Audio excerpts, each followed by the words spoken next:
This is Broke Money Hustle.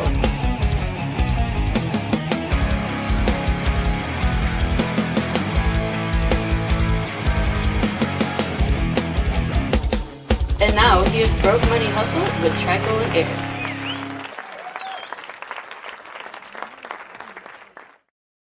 Hey, how's it going, everyone? This is Broke Money Hustle chiming in for, I believe this is our 12th or 13th episode. Had a couple of days off. We missed our last couple of episodes just due to scheduling conflicts and different things going on. So this is the Monday's episode on Tuesday and kind of making up for the lack of an episode on Saturday. Thank you for joining us. We are live on Facebook and we are live on YouTube. This can be podcast can be listened to wherever you get your podcasts, Spotify, Google Podcasts, Apple Podcasts, and over other various podcast outlets. I do want to remind everyone that is listening that we are not professional advisors for anything having to do with money, finance, or anything like that. We try to rely on bringing in guests that are better experts at things than we are.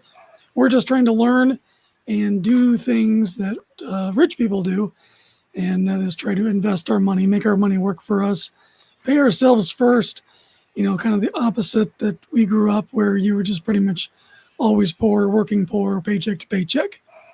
I am joined by my co-host Trico. TJ, how you doing, man? Doing pretty good.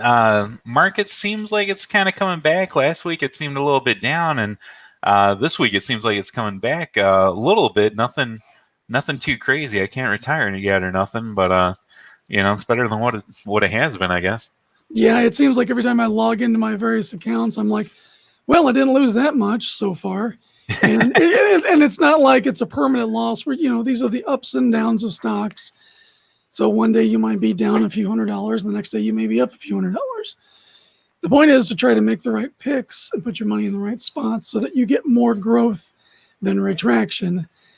So far for me, I haven't really gotten that. I've taken a little bit of profits here and there, but no huge dollar amounts, and just really still trying to learn and figure out where investments should be. I hear you did some house cleaning recently. Yeah. There was a couple kind of dog stocks that I've been wanting to get rid of, and I've been kind of eyeing them like any minute now, kicking these stocks out the door. And this week I finally got rid of them. I didn't really make a lot on them, but I didn't lose any money on them, and maybe if I would have held on to them for longer, I might have made a little something, but eventually you just get tired of babysitting these stocks, so, and they weren't earning me any dividends. And as you know, I'm kind of becoming a dividend snob. So I'm like, yeah, no dividends. They're not making me any money. So I booted them out the door.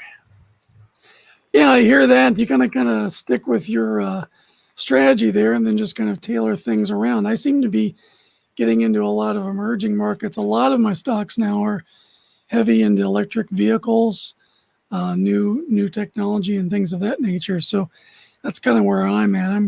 I guess I'm kind of hoping for getting on the ground floor of something that becomes a big pop. And that means I have to become a long holder on a lot of things that are just dogging right now. And I got one that, you talk about having stocks that you're really looking forward to getting rid of just because you're tired of seeing them down. I've got Enservco Corp here, 16 cents a share. Let's see, what did I buy this? And I'm currently holding 100 shares of this thing.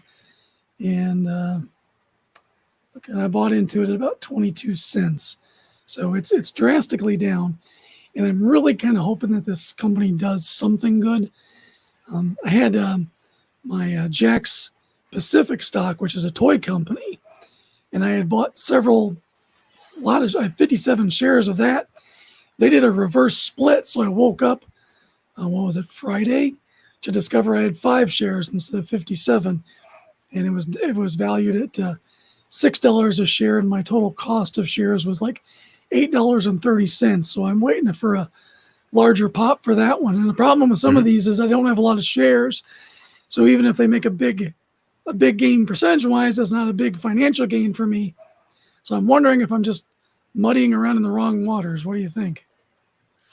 It's hard to say. I think right now we're still kind of figuring out what plans and what strategic things kind of work for us as far as buying stocks and holding on to them and flipping them and everything. So I think we're doing well because we're not going out and buying like $2,000 of shares or anything. So yeah, I think it's working well. I don't know, the hardest thing for me is like whenever I try and do a day trade, I gotta watch it the entire day to see if if it's starting to go back down or if it continues to go up. I just recently figured out how to set my my sell prices and everything and my buy prices so that if something does start going either up or down, I can sell it, like the stuff I want to get rid of. Oh, really? Is that in Robinhood or is that in Webull? Oh, in Robinhood, I still haven't messed around with Webull that much. I need to get on that. I got I did the $100 deposit in there so I could get a stock. So I got a couple, decent stocks in there, and I still haven't done anything with the deposit in there. But yeah, on Robinhood, I set over the weekend when the market was closed, I set sell limit for my 1-800-Flower stock and my taco stock, and then Monday it started going up to where a couple pennies over what I paid for it, and then I of course got anxious and I'm like, oh my gosh, what if it goes back down? It never goes up to what my sell price was. So then I sold it, and of course now it's doing good. So anyone that has those stocks, you're welcome, because I sold it and now now they're doing fine. Yeah, that's kind of one of my big fears with some of the things I'm really holding a lot of, like Ideanomics, which is another EV electric vehicle company, and I'm holding I'm holding so much of it to where if I sell it right now where it's at, I'm losing way more money. It's just worth it to me to just stay long and then come back to this in a month or two and see where it's at. Exactly. And just you basically have to wait out the economy, the politics, whatever's going on. The title of this episode is what kind of market is this? And this is something we've been having as a discussion back and forth, is that this is not a normal market. This is not capitalism. This is Keynesian style economics. This is debt. Everything is based on debt. It's not based on fundamentals of money. It's not based off buy low, sell high. It's not based off of earnings having value. We see companies like Tesla going to the moon with their stock, and they've probably sold more pairs of red shorts than they have EV vehicles. So there's a lot of speculation. There's a lot of volatile speculation, and it's just really it's a crazy time to be participating in the market. It's not working how your textbooks would say it's supposed to work. Yeah. Or the laws of business. Yeah, exactly. Because it's an artificial, it's completely artificial. We get the Fed coming in and buying the bonds for individual companies now. The Fed is probably going to start doing rampant gold purchases soon. And I read, I briefly skimmed through an article from Zero Hedge saying that banks were building up their stop loss measures. So when they're expecting a financial crash, they try to build up a certain type of assets to where that'll buffer them more. And it seems like that's what they're doing. It's like they're preparing for the brakes to get stomped on. So we'll just, I guess you and I are just kind of along for the ride. Yeah, pretty much. I heard something recently, like Warren Buffett, he's selling a lot of stock and stuff too. It was like part of a YouTube video, but I only caught like a couple seconds of it. Yeah, I heard something like that, like he was selling a lot too. And I'm like, I really want to know what he's selling right now, because that's probably not a good sign, Yeah, I'm just going to wrap up with this in Servco. I thought this would be a good play because they're a fleet company for hot oil trucks. That's their business is providing the fleet enterprises for transportation of oil. And I guess since the oil market's so volatile, this little company here is they're just not doing anything. So this is one that I'm kind of forced to hold on to it for the long haul and hope that it goes green eventually. I'm sure you've probably still got a couple like that you're watching too, right? Yeah, I got a couple still on there where I'm just checking them every day, seeing if and Robinhood too. They'll send you a notification like, oh, it's up 3%. So I go and look. I'm like, oh, cool. Can I sell it? And then it's it's so far down. Even 3% up is still below what I paid for it. Yeah. Yeah, and speaking of Tesla, I have an article here that's kind of interesting. So I think we'll kind of walk through it a little bit and put that in there. Okay. So, and this is posted on Robinhood through Wall Street Journal. It's by Spencer Jacob and posted July 14th. Title is Tesla's No Berkshire, meaning Berkshire Hathaway, which is what's his name's portfolio. Mm-hmm. But mom and pop might want to buy it anyway, heard on the street. So the tortoise eventually beats the hare in the stock market. That's what he's asserting right off. He says the wealthiest investors are those who regularly put money into low-cost index funds, such as those by the Vanguard Group. They ignore the shiny new thing, which he says is the polar opposite of Robinhood crowd. The fast money poor could soon pick the pockets of the patient rich, though. A surging stock luring in a bunch of fast money and then incinerating it should be like a tree falling in the woods to those patiently owning the market with all of its winners and losers. Except an index fund isn't really the market. It's a basket of certain companies based on rules. With so much money tracking the S&P 500, a stock on the cusp of meeting criteria for inclusion tends to rally in anticipation of all the automated buying. But it's officially in the index, mom and pop find themselves the involuntary owner of a temporary puffed up company. The entrance and resulting drag are typically small, but every once in a while they are forced buyers of a gigantic company. Between the day in 2010 when Berkshire Hathaway split its stock and became eligible for entry, and when it joined the S&P 500 a few weeks later, it beat the index by over 15 percentage points, but has lagged behind since then. Mom and pop hardly suspected that at the time or objected to the owning of a company run by a capitalist icon Warren Buffett. They may feel less excited about Tesla, which, if ekes out a quarterly profit later this month, also will be eligible for inclusion. Its shares have surged by 500% in the past year. At least part of its recent gains reflects optimism over joining the S&P 500. Like Berkshire, it could clock in at over 1% of the index on par with Procter & Gamble and JP Morgan Chase. But Tesla's market capitalization is 6 times the combined value of far larger General Motors and Ford combined, which both makes electric cars. Not so long ago, the idea that it would have been valued as much as GM alone seemed ludicrous.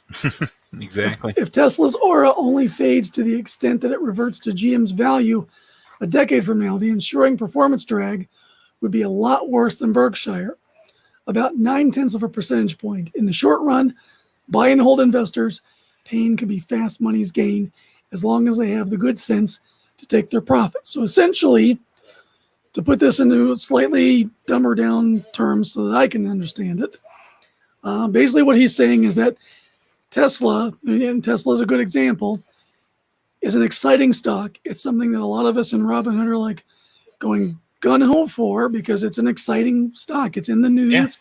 Yeah. Elon Musk is acting like John Galt.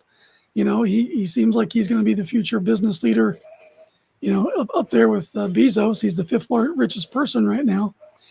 But because of this excitement, it's pushing the company into a profitability that its sales and just doesn't add up. So basically, they're worth more as a company than GM and Ford combined on the books, but they're not doing the volume that GM and Ford do combined on the books. So this goes back to us saying that this economy, this market, isn't working like it's supposed to. Yeah. Tesla should not be valued this high, but because it is, it's going to get pushed in the S&P 500. And when chickens come home to roost, if that's the scenario here, that's going to cause a lot of people who are as they put it here, mom and pops, the people who are in Vanguard Group and the S&P 500 that are now going to be forced to own this company, whether they like it or not, because they invest in these large mutual funds. That's going to tank their overall mutual fund because it's going to be such a large percentage of it again and drag it all down. And he's comparing that to what happened with Berkshire when Berkshire changed their portfolio, kind of split it off and became part of the S&P 500. Short-term gain. Overall, it's been a drag. So Exactly. that's kind of what he's saying here. And I get it. I want to own Tesla. I wish I'd have bought one share of Tesla 2 months ago. I would have made 6 times the amount of money that I've made so far in my minor puttering around investments. But you know what? The fundamentals tell you don't put all your eggs in one basket. But the fundamentals aren't even operating the market right now. So who's to say the next big thing, maybe it's Ideanomics, put all my eggs in that basket, ride the short-term high, but you got to take the profits before reality sets in. And in this market, it seems like it's short-term gains, long-term reality. Oops. Exactly. That seems what we keep getting burned by lately. Tommy Sharp sings, and what's the best way of making money? That's a question that we try to answer every single day. I mean, Yeah. I guess, in the world that we live in now, because the fundamentals don't work, you basically have to do everything you can think of, and that's operate various side hustles. I'm still doing research and to try to get into sold on Amazon, where I can, do things like come up with, you use my art for other means, come up with some sketchbooks or something that's like a notebook or a journal, just slap some of my art on it and sell it on Amazon, or buy some branded merchandise and sell that on Amazon. Those are some things that I'm looking at. But, go do DoorDash, have a day job, have a night job, have 13 jobs, and just like keep the plate spinning as much as you can.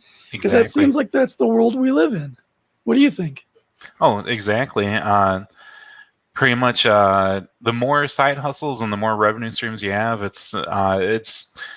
really helps you to kind of protect yourself. Like I have a day job, and then I have a couple like part-time jobs online, and then I have like a t-shirt website. So if my day job decided, hey, we're shutting down, I still have the 2 kind of part-time jobs and then the website and everything that kind of, at least I'd have something coming in. I could try to pay my bills. I don't know how I'd be able to pay all of them, but I still have that kind of extra revenue streams coming in, and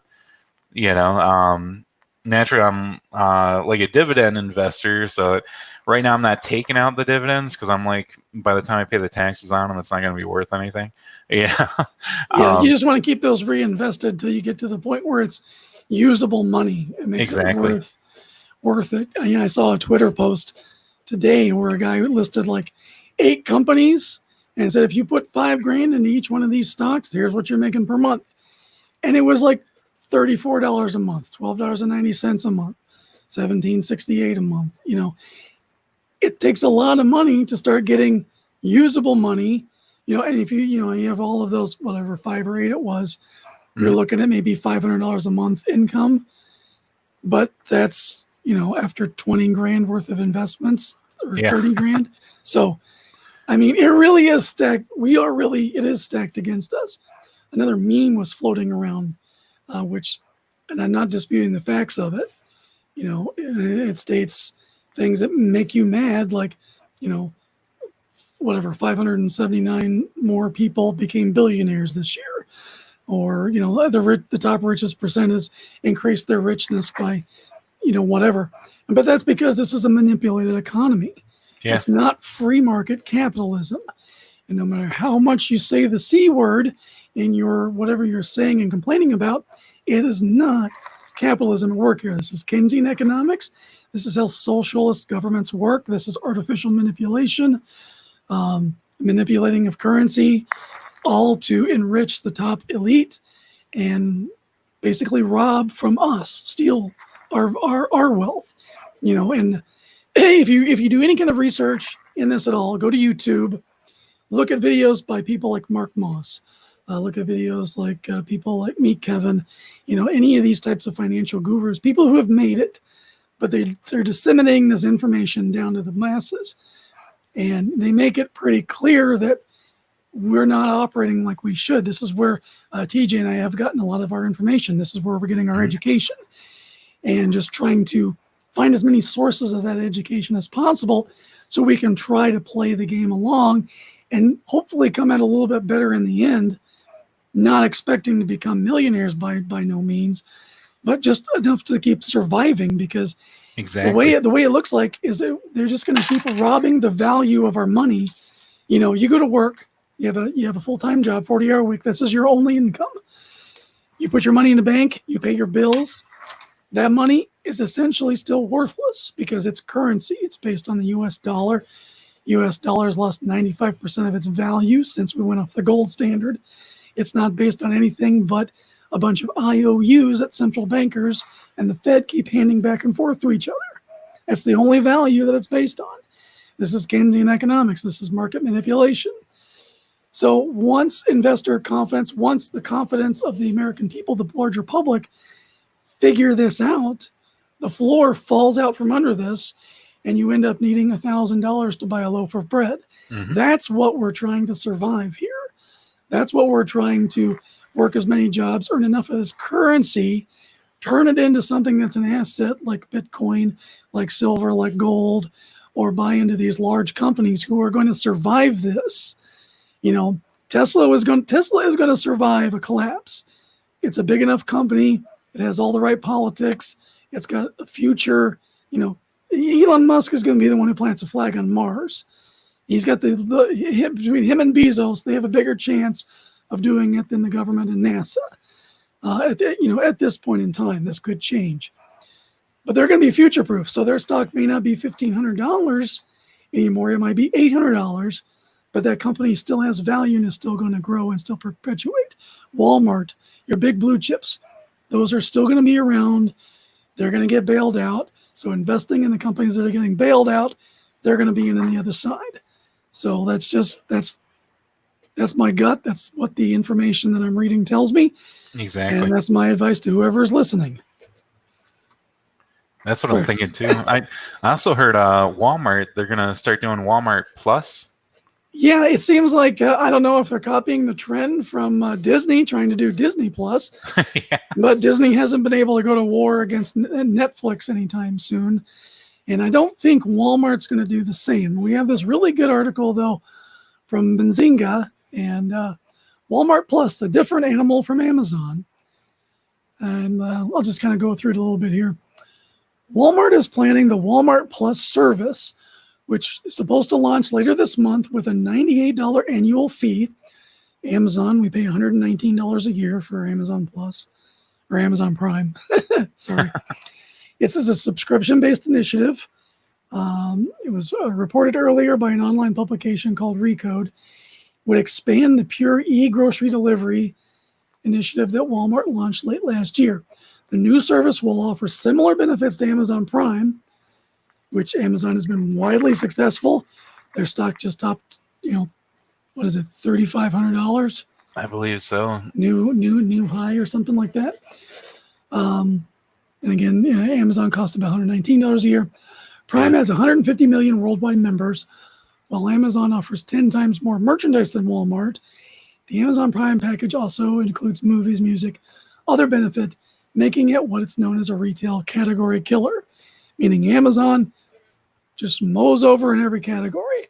Exactly. And I saw a cool graphic which compared Amazon to all of its competitors, and it's bigger than all of its major competitors combined. Mm-hmm.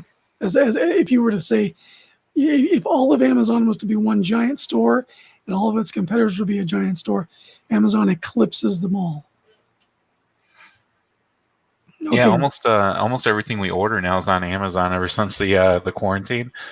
Like I don't even go to stores anymore. I just order. Yeah, I need to go to Walmart because they got those exclusive G.I. Joe figures and those new comics came out from Allegiant Arts comics. So I need Bass Reeves #2 at least. Yeah, because that's a good read. But so yeah, he's going to continue here. They say that the Prime membership is incredibly sticky. Members aren't going to jump ship or pay for another annual membership. Asked if the new program would pose a competitive threat to Amazon. And this guy, Ladd, who's writing this, Britton Ladd, says, not even close. and it's true, because it goes back to Disney. Disney cannot compete with Netflix. Netflix has the installed user base. It's a global brand, which, Disney is a global brand, but I think there's some issues with Disney Plus in other countries still. Like it hasn't been undone. Disney Plus has 5 years of growth before it gets anywhere close to where Netflix was a year or two ago. Exactly. Just to catch up. And it's not going to catch up quick. And Walmart's going to have the same problem. He says, however, Walmart's ace in the hole is it has a vast store network. It's got about 4,800 stores. 3,500 of them are supercenters.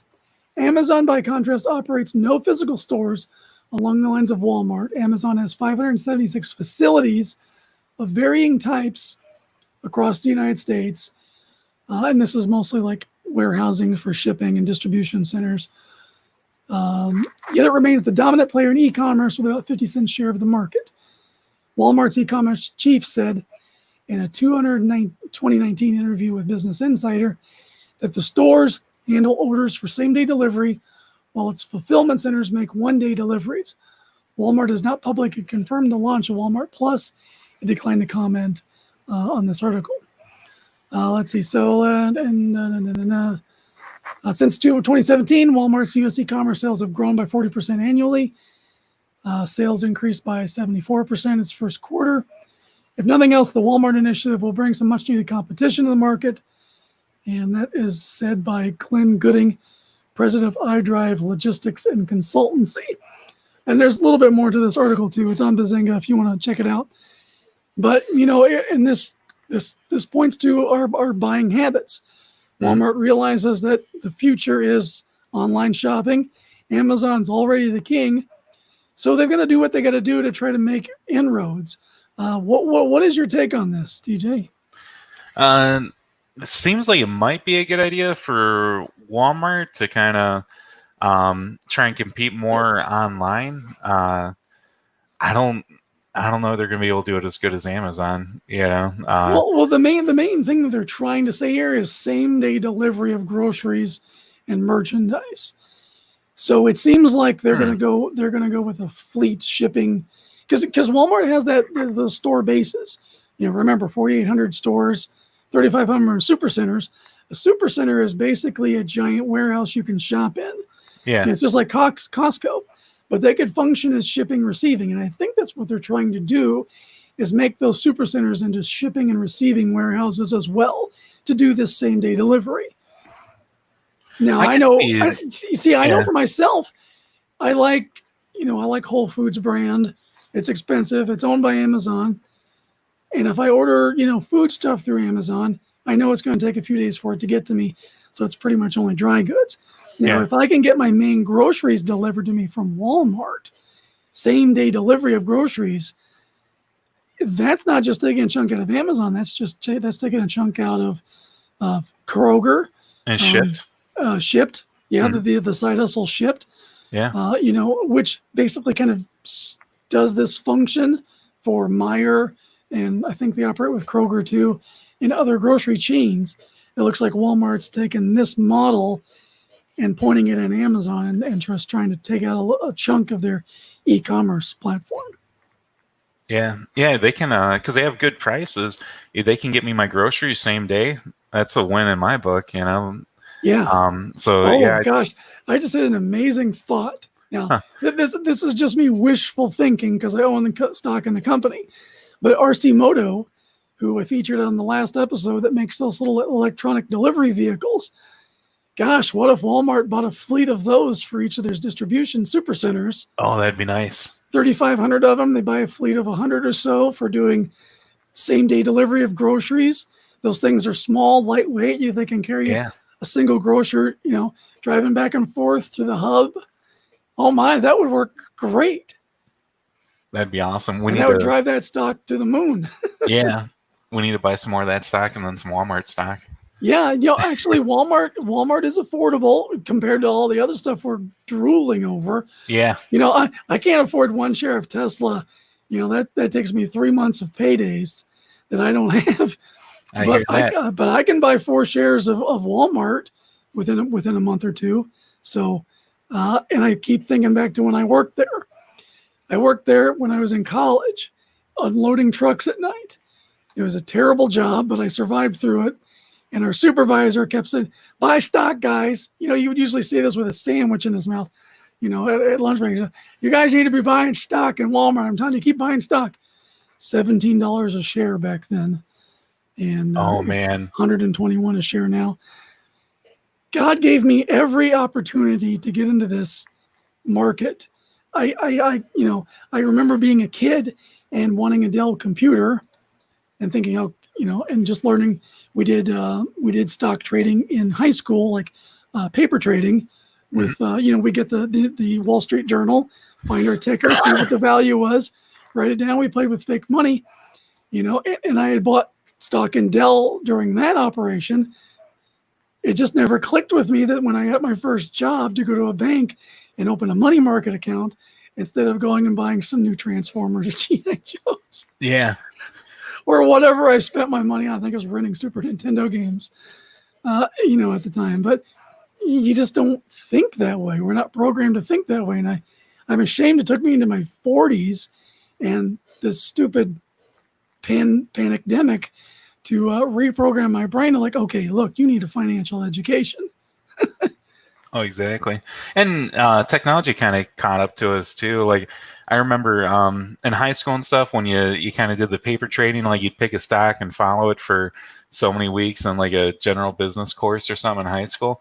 And we had to do it through the paper. So like the only time you saw is whatever was printed in the paper that day. Like you didn't see the ups or downs. And I remember in high school, I worked real hard one summer, saved up like $1,000, and in my mind, this was like it might as well have been $1 million that I saved up. You felt like Scrooge McDuck. You're Yeah. just going to jump in it and swim. And you couldn't, like, there was no Robinhood or anything. There was no way to really trade. There wasn't internet because this was like 95, or yeah, probably like early 90s.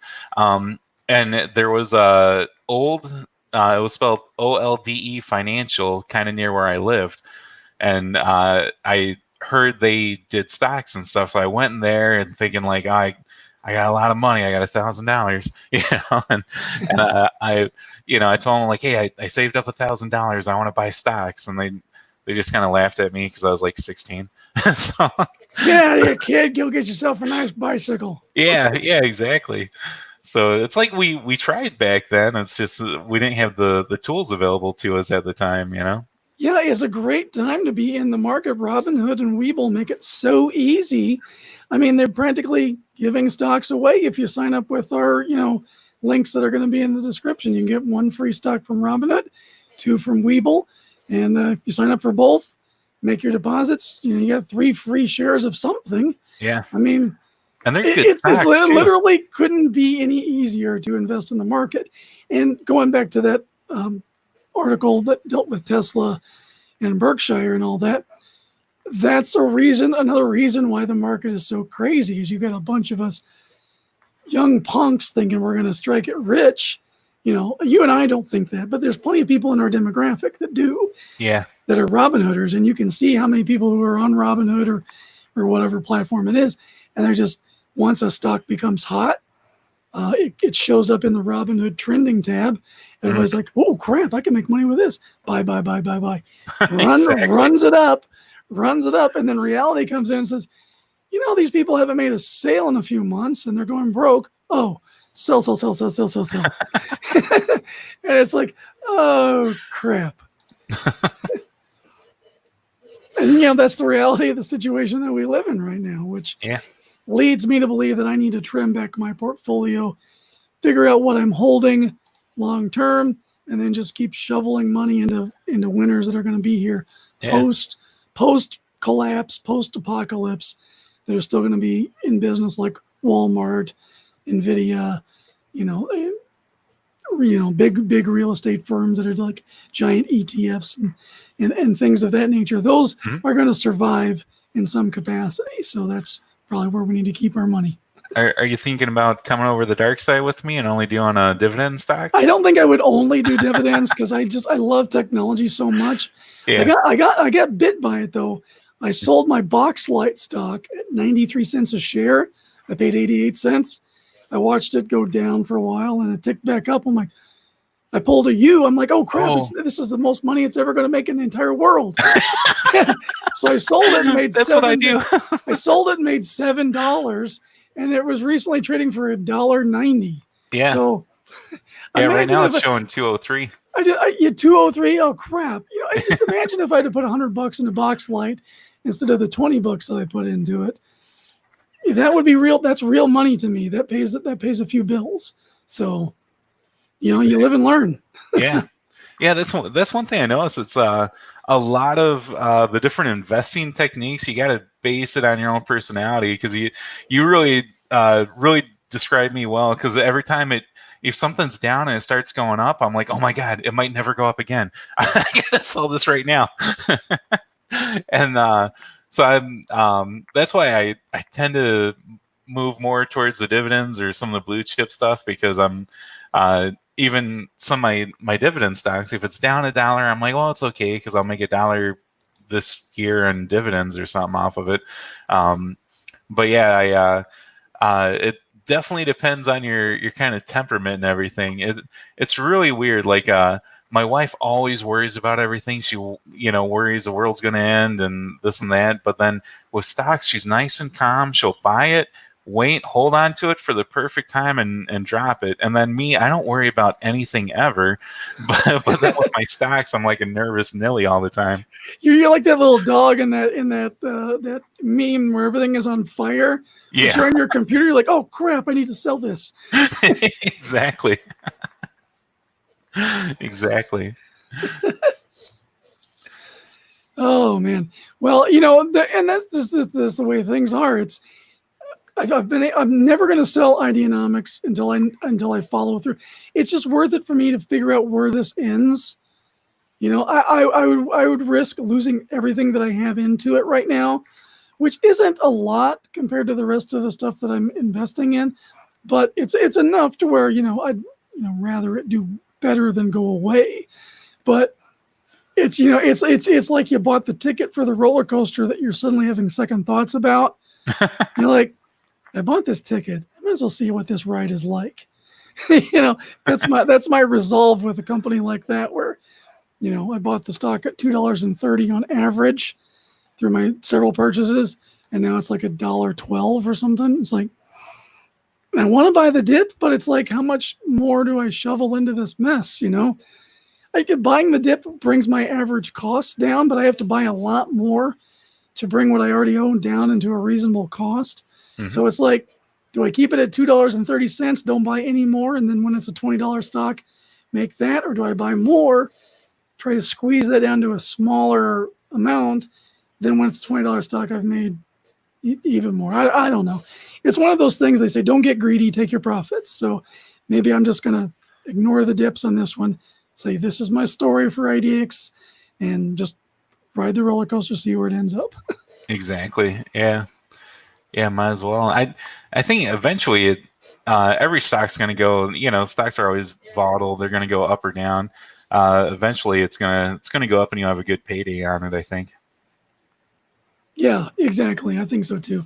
And it's just as long as, you do your research, you do your own DD, your due diligence.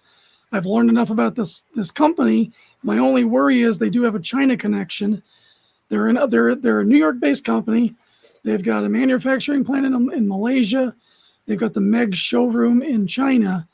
But because of that Chinese connection, every country in the world, except for the new axis of evil, China, Iran, and Russia, they all have this, we're going to keep each other afloat agreement going on.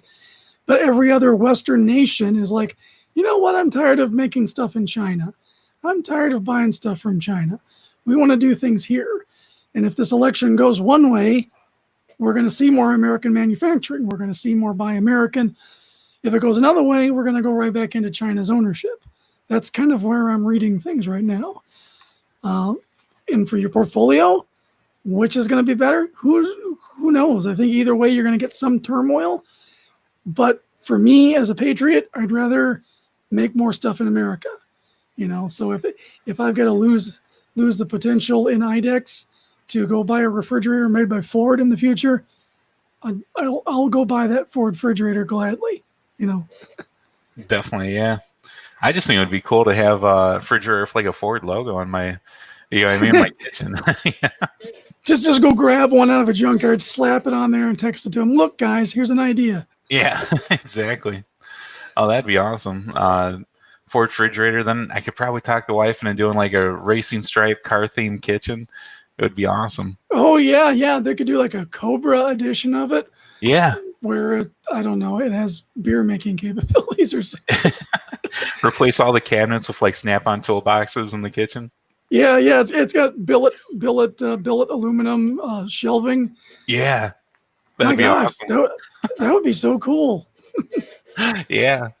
Oh man, now Ford's got to do it. Now I'm excited. Yeah, my buddy who's an electrical engineer, I need to tell him, hey, dude, we have this really good idea. Could you please tell your bosses? Oh, okay. Well, let's go through your date, marry, kills and wrap things up. Right. What do you say? Cool. All right. Sounds good. Let's see. So this week, my date was symbol FLWS. It's 1-800-Flowers. I dated them before. I did a long-term date with them before, where back in March, I bought them, I sold them, I made like $4 a share, because I was buying them for like around $22.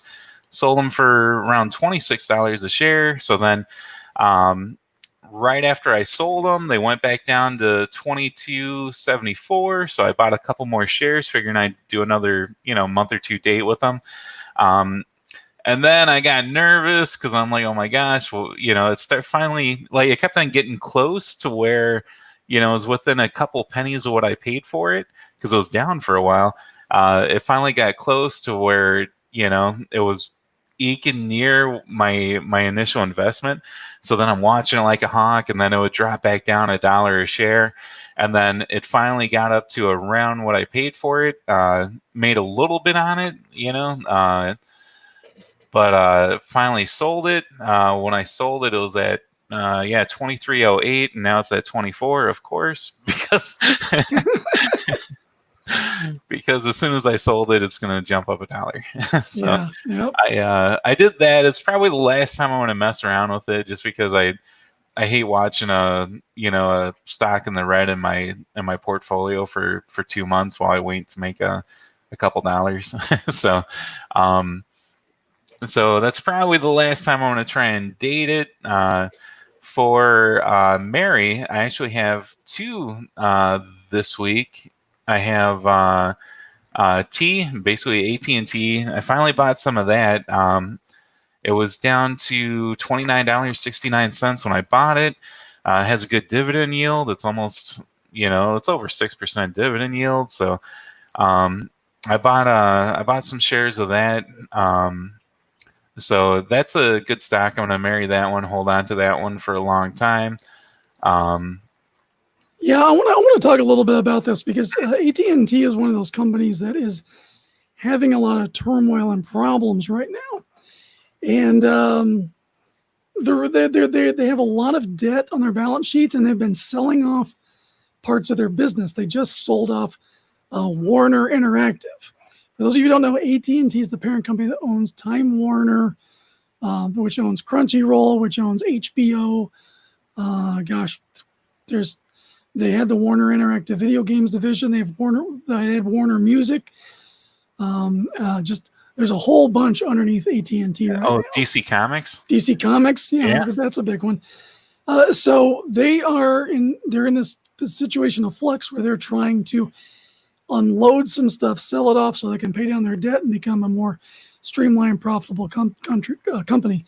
They are closing a lot of their stores the AT&T stores you go in to get ripped off on a new phone. Exactly. So they're closing off a lot of those, and they're just trying to restructure, because this is like the blue chip of blue chips. This was the first telecommunications company in existence, so they should be a lot more profitable than a $30 share, which I own one of them. I bought it at $28.81. That's a good price. A long time ago, and it's only now at 30 cents. Yeah. So, but this is one that I've been slave to AT&T. I've had their cell phone service forever because it's just easier to stick with than to transfer, and it just seems like everybody is just equally bad or a little worse for different reasons. So it's like, what's the point? What's the point of moving my service? But they do own a lot of things that I care about. I care about Crunchyroll. I've been enjoying HBO Max, which I got free because I have AT&T's unlimited wireless plan, or it's either the wireless plan or it's the fiber optic network. Whichever one of those I'm paying for, it gives me HBO Max for free. Nice. And I've been enjoying that service. There's a great new cartoon by J.G. Quintel on there. He did a regular show. It's called Close Enough, and it is hilarious. I highly recommend you watching it, especially those of us in our age demographic. It just speaks to the heart of being 30. It's 30-somethings for them because that's the age of the creator, but I'm still close enough to my 30s to kind of remember what that feels like. So Yeah, I remember those days. it's a lot. It's a fun show. It's a good example that you can still create good, funny, without being woke or broke or politically motivated. It's good, solid late Gen X humor. Awesome. But anyway, AT&T, they have a lot of stuff. They've just got to shed their debt, become lean and mean, and then I think this is going to be a better investment. So this is certainly one that I'm married to, and I want to add more shares of. Cool. That's good. Yeah, for a minute I was worried. I'm like, wait, what'd I do? So yeah, it's I figured it'd be a good stock, heard good things about it. It was a good price, good dividend yield is 6.84, so that's not bad. Yeah. So I figured, and it was $29.69 when I bought it. So I'm like, that's a pretty good price for it. I got it for under $30. Another one I married this week was Goodyear, ticker symbol GT. I'm in the automotive field, so I'm always kind of thinking about, what's a good automotive stock, That is relatively cheap. I would think Goodyear would be a lot higher. So that's what I thought. Yeah. Tell us about this one. This one, it has a dividend yield around 4%. I think this originally got my radar because it was either a dividend king or aristocrat. So I looked it up. It was only actually when I bought it, it was $8.94. Because I bought it last week when everything was still kind of low, almost like a dip last week. So it's gone up a little bit since I bought it. The dividends on it seem pretty nice, and I figure a lot of people are staying home right now, but a lot of stuff's being delivered. So have you looked at this stock's chart for at least the last 5 years? Yeah, it's been going down pretty steady. It's a steady decline, but it's been as high as in the 50s and 60s per share, though. Yeah. So it seems like, because I would think Goodyear is one of those is going to be a lasting brand. Yeah. Now I think this probably needs a little bit more due diligence put into it, but if the company has sound fundamentals, there's no reason that they couldn't recover to that price within a year or two. That's what I'm hoping. I would think, like, just at January of 2018, they were at $33. I mean, I do see a steady decline there, but even at its highest, it was like 15 and 20, almost $20 at one point, 15 just before the big crash. And it looks like there's a steady upstream to it, a little bit of an upstream if we look at the year to date. Mm-hmm. So here's our crash. So just as you have this kind of steady decline, you're looking at this kind of a steady incline. So I'm kind of glad you said this. I'm going to put this on my watch list because at $9.31 a share, park $100 here, sit on it, dividend yield of 4.11. That seems pretty good. Exactly. Yeah, I figured it'd be a good one. They just been around forever. It's a tire brand everyone's heard of. I know there's a lot of different tire brands, so I don't know if like having a lot of market competition is what's driving the stock down right now. But I figured I can't go wrong, man. I just got nobody's driving anywhere because we're all stuck indoors. So yeah, if our cars aren't getting the wear and tear, the demand for tires is down. Oh, exactly. So yeah. I would think that's at least part of the depression. I don't know. Maybe you should do a little bit more research into the company and kind of see where they're at financially, and maybe give us a report next week and see, if they've got some sound company behind them and it's just COVID-19 that's throttling them. That's what I'm thinking. But yeah, I'll kind of check it out more and kind of figure out why it's so cheap right now. I'm not complaining. I love getting a cheap stock, but no, this might be a really good opportunity though. So yeah, I'm really glad that you brought this one forward. I put that on my list, so I might be good. To get on that. I had a gut. Yeah, remember months ago when I got Workhorse, and because I originally bought Workhorse because I had a good gut feeling, and then I didn't listen to it. yeah. And then I listened to your gut feeling, and I day traded it. Yeah, I made a couple of dollars, and then when it went back down again, I jumped back on. So yeah, so hopefully, hopefully my gut's right on this one. Hopefully it'll be one day I'll look at it and it'll be $20 or $30. But we'll see, I guess. And then I killed off Del Taco this week. Symbol is just taco, the word taco. This was one originally I bought it because I'm like, I like eating there, so I don't really have high class taste when it comes to food. So there's just something about getting a burrito with French fries that just is unsettling to me. Yeah, it's something weird about it. It's kind of a weird combo. I will say this: their actual tacos are way better than Taco Bell's. Yeah, that's why I like them. Like if I go to Del Taco just for tacos, I don't think I eat anything else on the menu. Yeah, which is above and beyond Jack in the Box because I wouldn't eat anything on their menu. But, exactly. But yeah, I bought some of them. Bought some in May and bought some in June, and then it was down forever. And on the 13th, yesterday, I ended up selling them because the stock kind of started going back up, and I was like, I better sell it now because it might never go back up again. And it didn't have any dividends, so I'm like, why am I holding on to this? Well, in March it was $2.55. In March? Oh yeah, right around the big sale. And if you look at it, it's had these kind of lulls and peaks.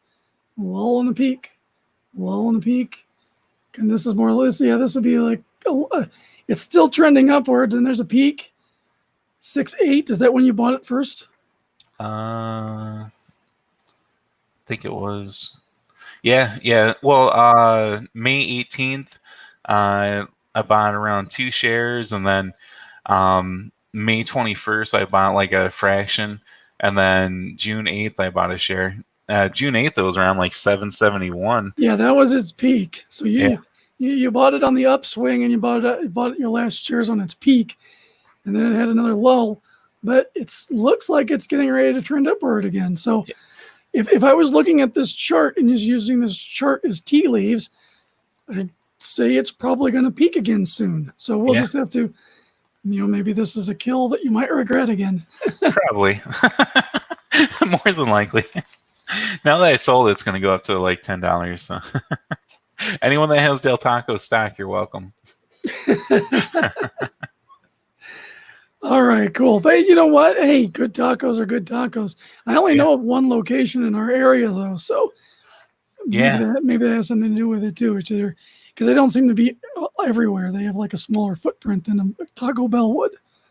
Oh, exactly. Yeah, I always feel like it's a big trek or a journey every time I want to go get them. Because there's one kind of in my area, but it's still... it's on Gratiot, so it's kind of a busier road, and I'm a homebody to begin with, so I don't like going on roads with a bunch of traffic. So it's like a a big epic, pilgrimage every time I want to go to Del Taco. That's hilarious. Well, yeah, I don't really have anything date, marry, kill. I haven't really been watching my portfolio too closely just because it's been kind of depressing. I hear you. But it's one of those things. I just gotta, tell myself no, because I don't want to put myself in a position where I'm gonna panic sell or panic buy. And I don't really have the funds right now because I'm kind of in a quandary of what I'm going to do job wise. So I'm just kind of holding steady where I'm at. So I don't really have any that I'm looking at. I know I shared that in Servco. If that pops above 20 cents, 23 cents, I'm going to get rid of it. And I'll probably regret it because it'll probably spike back up. But it's tied to oil, and that's a volatile industry right now. So maybe that's a good reason to get rid of it. I'm not sure. But other than that, do you have anything else you want to cover? Hey, if you wanna feel good, you can look and see what happened to me on Moderna. Okay.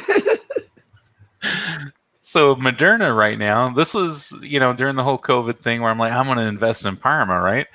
So right now it's around $85 a share. What's their ticker? Oh, I'm sorry.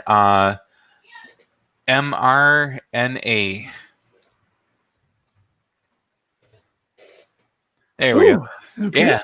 So it's doing good. So this will make everyone feel better after I share my story with Moderna. So May 20th, it was like on the upswing. It got up to $70. I'm like, I got to buy some of this right now because, it's Parma and they're talking about they have the only vaccine or something for Corona. So I bought it, and then it dropped down after that, and it was down for pretty much the whole time I owned it. And then finally, June 11th, I got, I wanted some capital to invest in something else. So I sold it for $63.30. So not only did I lose like almost $7 off my initial investment, if I would have just held on to it, now I would be up $15 for my initial investment.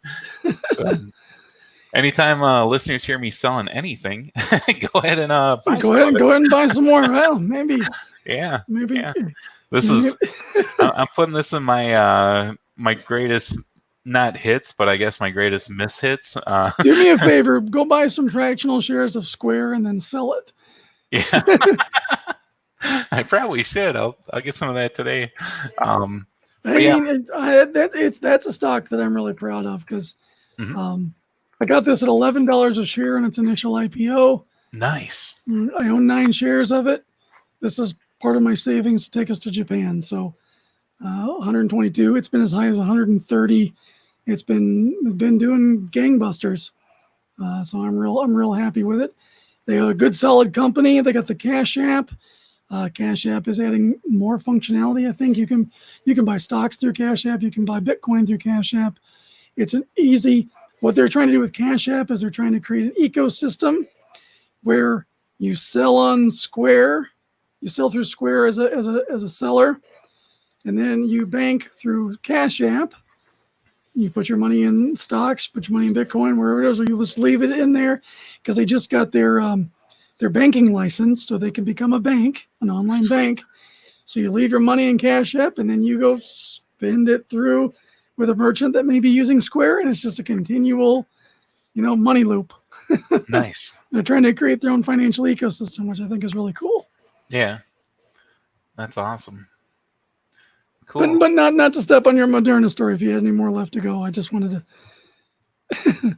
Oh no, that's awesome. That's good info. I should have been watching them today. It looks like around 10:15 this morning they dropped down to 112 and then immediately went back up. So I should have. This would have been a good one for me to watch. I could have bought it this morning and well, the good news is I think there's still enough volatility in it because they have that banking license, but they haven't put anything into play yet. So I think there's still going to be some fluctuation. Nice. Where people are getting out, taking their profits, and they're selling a little bit. So just put it on your list and look for a dip and buy a share of it because, this is a company that's basically innovated in financials. And they're going to be, if they've innovated this much, they're already in Bitcoin. Whatever the future currency is in the digital currency world, they're going to be a front runner for it. It's going to be them and PayPal being the front runners, and behind them is going to be pieces like JP Morgan, Citibank, all these others who are just now secretly getting into Bitcoin. JP Morgan is going to deal with Coinbase. I think Coinbase is going to launch its IPO soon. So it'll be a publicly traded company that does the buying and selling of crypto. That's an IPO to watch out for. That's the future of monetary policy is in there somewhere too. So, and these are definitely companies to watch. Cool. All right. Well, if you don't have anything else, that's all I've got. I want to thank everybody for being with us again, for downloading the podcast, for listening to it on Spotify, listening to it on Apple Podcasts, Google Podcasts, wherever you get your podcast. Thanks to Tommy Sharp for giving us our one comment for the day. And please join us. We're trying to be back to our normal schedule of Mondays at 5:30, Saturdays at 11 a.m. Eastern Standard Time. And we want to have people in the comments. We're working on some new guests. I still want to get my buddy Mike Miller back in so we can start talking crypto. Yeah. There's been a lot of stuff in the crypto market. Chainlink recently just went up to $7 a coin.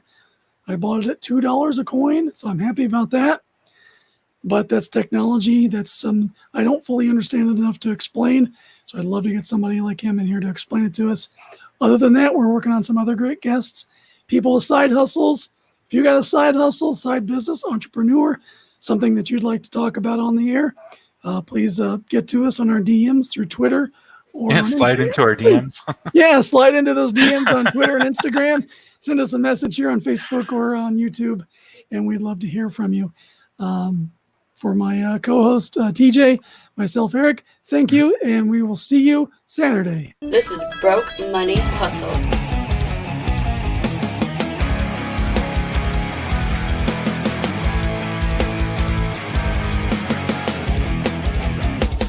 And now, here's Broke Money Hustle with Trico and Eric.